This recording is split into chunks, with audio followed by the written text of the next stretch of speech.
ay naging mainit ang usapin tungkol sa napapabalitang muling pagpalaot sa politika ni dating Bataan 1st District Congressman at dating SBMA Chairman at ngayon ay Basis Conversion and Development Authority o BCDA Chairman Felicito C. Payumo.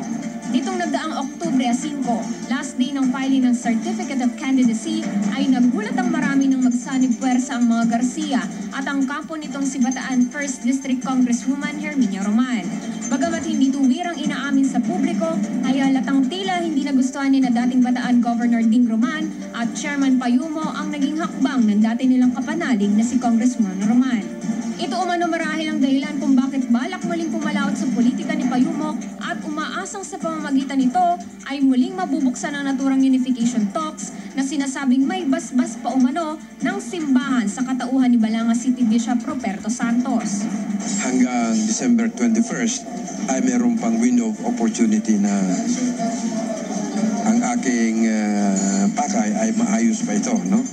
Which is really from the very beginning what we wanted to do, to have a coalition of all the political forces in Bataan para mabago ang sistema ng politika sa Bataan at hindi na maging masyadong magastos at iskandalos na ang pangyayari. Itong nagdaang Huwebes ay isang public consultation at press conference ang isinagawa sa Balanga City ng kampo ni Chairman Payumo na karamihan ay kabilang sa Partido Liberal at Nationalist People's Coalition o NPC. Nang tanungin ng mga mamamayan si Chairman Payumo hinggil sa napapabalitang plano nito sa politika, ay isang hindi tuwirang sagot ang binitiwan ito. Sa ngayon, hindi ko masasabing ako ay naghahandang tumakbo o tatakbo, no?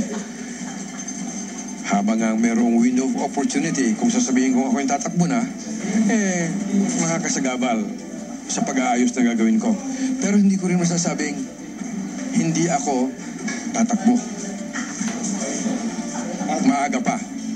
At kung ako'y tatakbo, hindi ko pa rin masasabi kung ano ang aking tatakbuhin. Matapos ang pangyayaring ito, nitong Biyernes ay nagtungo ang CLTV News sa kampo ng mga Garcia sa isinasagawa nitong political meeting sa kanilang mga leader politikal sa bayan ng Orani. Pero hindi mo na nagbigay ng opinyon hinggil dito ang kampo ng mga Garcia sa katauhan nila Bataan 2nd District Congressman Abet Garcia, Governor Ted Garcia at Bataan 1st District Coordinator Gila Garcia. Inaabangan naman ng mga Bataenyo kung ano talaga ang magiging desisyon ni Chairman Payumo bago sumapit ang ika-21 ng Disyembre na sinasabing huling araw ng substitution o pagpapalit ng mga kakandidato sa darating na 2013 local elections. Kasama si Mike Sigaral, ako po si Marvin Malyari, Alerto Alistos.